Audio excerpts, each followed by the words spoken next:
Teriakan sumpah serapah warga di Jalan Lidah Wetan, Surabaya menggema saat tersangka kasus pembunuhan disertai mutilasi yaitu Alfi Maulana menjalani proses rekonstruksi pembunuhan pada Rabu 17 September siang. Alfi Maulana, 24 tahun, adalah warga desa Aek Paing, Kecamatan Rantau Utara, Labuhan Batu, Sumatera Utara, yang melakukan pembunuhan disertai mutilasi kepada kekasihnya Tiara Angelina Saraswati, lalu membuang potongan tubuh Tiara di Jurang Pacet, Kabupaten Mojokerto. Untuk informasi selengkapnya akan dilaporkan oleh jurnalis Tribun Jatim, yaitu Lekan Luhur Pambudi. Oke, baik Arin. Jadi rekonstruksi untuk kasus mutilasi yang dilakukan oleh Alfi Maulana terhadap pacarnya Tiara Angelina Saraswati yang digelar di kamar kosan Jalan Lidawetan Gang 1, Kecamatan Lakar Santri, Kota Surabaya yang menjadi lokasi eksekusi pembunuhan dan mutilasi jasad korban pada hari Rabu tanggal 17 yang kemarin. Rekonstruksi berlangsung mulai sekitar pukul 09.30 hingga selesai sampai pukul 13.00. Jadi tersangka ternyata menurut keterangan dari pihak polisian memperagakan 37 adegan uh, kejadian aksi pembunuhan, kemudian disertai mutilasi, termasuk juga pembuangan dari potongan tubuh dari korban yang berjumlah ternyata hasil identifikasi dari tim forensik yang dilibatkan oleh pihak penyidik ada lebih dari 310 potongan tubuh. Khusus untuk lokasi pembuangan potongan tubuh yang sebenarnya berlokasi di Pacet, Kabupaten Mojokerto, minta pihak kepolisian kemarin memilih lokasi pengganti, yakni lokasi tersebut ada di depan kosan tersangka. Jadi ada semacam gang kecil di depan jalanan atau teras rumah atau kosan tersangka itu dimanfaatkan oleh pihak kepolisian untuk menjadi tempat pengganti sebagai lokasi pembuangan jenazah yang itu potongan tubuh ya tepatnya, yakni ada dua titik lokasi yang ternyata divisualkan itu berjarak 100 meter antara titik yang kita sebut titik pertama, kemudian ada titik kedua, dan selama proses memperagakan tersebut kemarin terpantau si tersangka memperagakan aksi pelemparan potongan tubuh yang ternyata itu berjumlah ini ya di dua lokasi itu masing-masing adalah 10. Kemudian untuk potongan tubuh tersebut ternyata kemarin terlihat dikemas oleh tersangka dalam satu buah tas besar, tas ransel ya. Kemudian di yang lainnya ada dikemas menggunakan tas kresek, ada dua buah tas kresek yang berwarna hitam. Kemudian ada satu tas yang berukuran besar itu tas ransel ya, itu dipakai oleh tersangka untuk dibawa. Kemudian satu kantong kresek ada di depan jok motor Matic Yamaha NMAX yang dipakai sarana oleh tersangka. Kemudian satu kantong berisi potongan jenazah itu dimasukkan dalam bagasi jok dari motor tersebut yang berukuran cukup besar. Dan ternyata hampir sebagian besar si tersangka ini memperagakan aksi eksekusi pembunuhan dan mutilasi itu berada di dalam kamar atau di dalam kosan yang disewa oleh tersangka selama kurun waktu setahun belakangan ini. Kemudian teridentifikasi juga menurut keterangan dari pihak polisi karena memang awak media hanya diperkenankan ada di area teras, kemudian untuk adegannya ada di dalam, pihak polisian hanya memberikan kesempatan awak media untuk melihat dari jauh.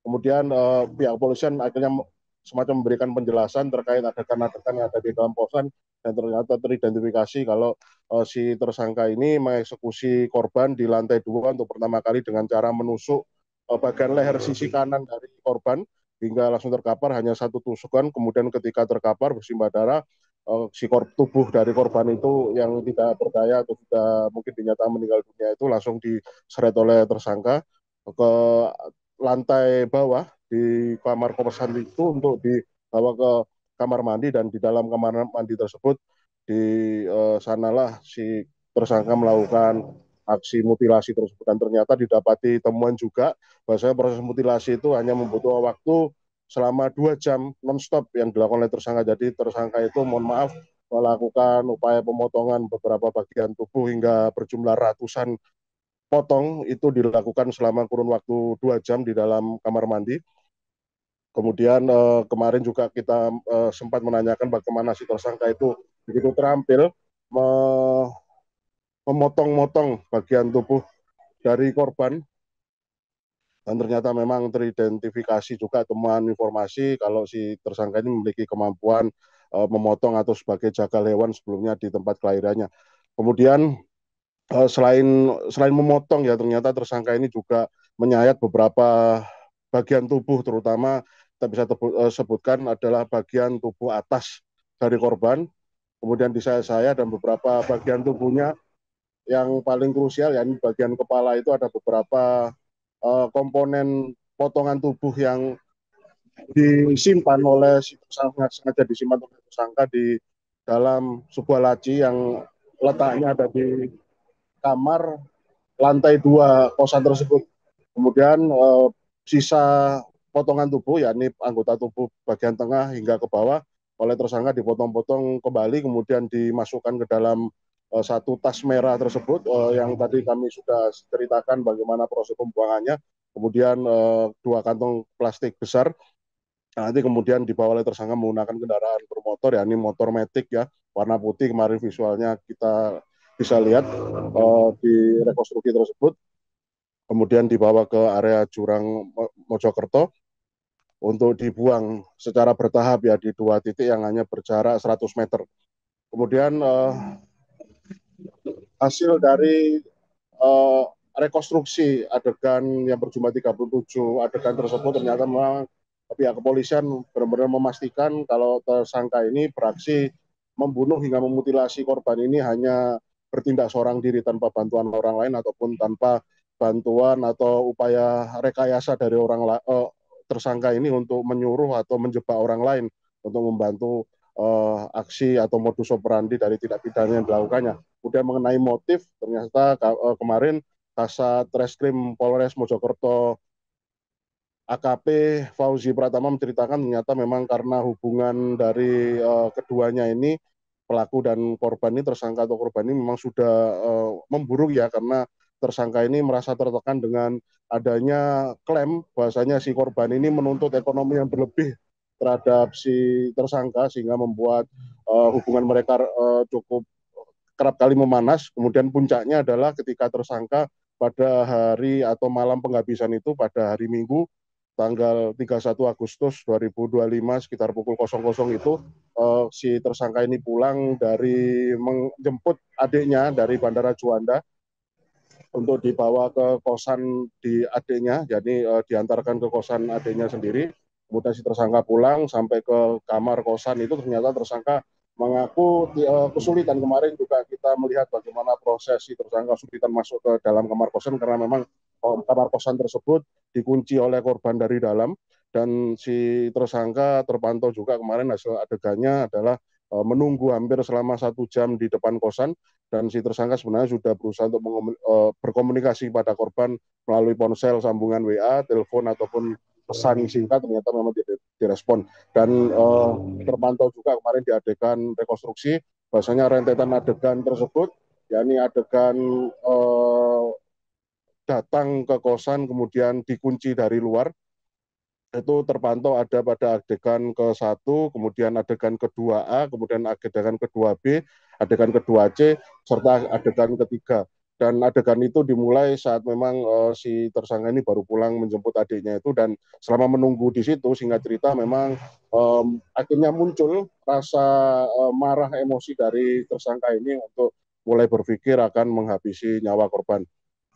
Dan kemarin juga kami pantau ternyata sebelum pelaksanaan rekonstruksi kejadian tersebut, saat tersangka mulai dibawa oleh pihak polisian dari dalam mobil polisi, kemudian semacam digiring ke lokasi kosan tersebut, ternyata memang ada beberapa warga yang diduga mungkin geram atas viralnya kasus tersebut, atas hebohnya kasus tersebut, sehingga beberapa warga tersebut memberikan umpatan-umpatan atau olokan pada tersangka yang saat itu sedang digelandang oleh anggota polisian menuju ke lokasi kejadian. Bahkan bukan cuma saat berangkat menuju proses area rekonstruksi untuk melaksanakan rekonstruksi tersebut di sesi pertama, namun ternyata ketika proses rekonstruksi tersebut dinyatakan rampung dan tersangka mulai dibawa keluar dari area TKP dan akan dimasukkan dalam mobil polisi, ternyata memang di depan gang utama di dekat kosan tersebut sudah berkumpul banyak warga, sekitar puluhan orang warga, dan didominasi oleh kalangan ibu-ibu atau emak-emak yang terpantau oleh kamera lensa Tribun Jatim. Emak-emak ini tampak begitu geram, mereka berusaha mengumpat, mengolok-olok, berteriak-teriak, bahkan ada beberapa yang terpantau ingin melayangkan bogeman mentah atau pukulan kepada tubuh dari si tersangka yang saat itu memang sudah tanpa memakai kaos oranye, kaos tahanan, kemudian untuk model rambutnya sudah dicukur pelontos, dan ternyata mama tidak bisa melakukan aksinya itu karena memang pihak polisian benar-benar sudah memastikan keamanan dari si tersangka selama menjalani serangkaian tahapan penyelidikan, penyidikan, dan rekonstruksi tersebut. Dan kemarin kami juga bertanya pada kalangan mama tersebut, ternyata memang mengaku atas adanya kasus tersebut, kalangan mama tersebut mengaku geram dengan ulah dan kesakitan dari tersangka yang tega menghabisi nyawa dari korban. Demikian reportase kami, Arin, kembali ke studio. Baik, terima kasih rekan Luhur atas laporannya dan selamat lanjutkan tugas kembali. Rekan kami juga melakukan wawancara bersama Kasat Reskrim Polres Mojokerto, yaitu AKP Fauzi Pratama.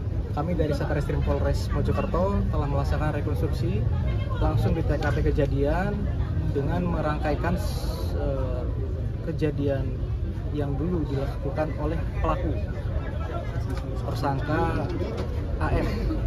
Total reka adegan kita laksanakan ada 37 adegan, dimulai dari kedatangan tersangka pulang kembali ke kosannya sampai dengan proses dia melakukan pembunuhan, perbuatan pembunuhan, proses dia membuang daripada barang bukti di pacet, dan juga sampai dan dia kembali dan melakukan proses penghancuran daripada barang bukti di kosan tersebut. Ada temuan fakta baru nggak dari hasil rekonstruksi ini? Fakta-fakta ini sudah kami peroleh pada saat proses pemeriksaan. Berapa adegan tadi yang diperagakan? Total 37. Download Tribun X sekarang, menghadirkan lokal menjadi Indonesia.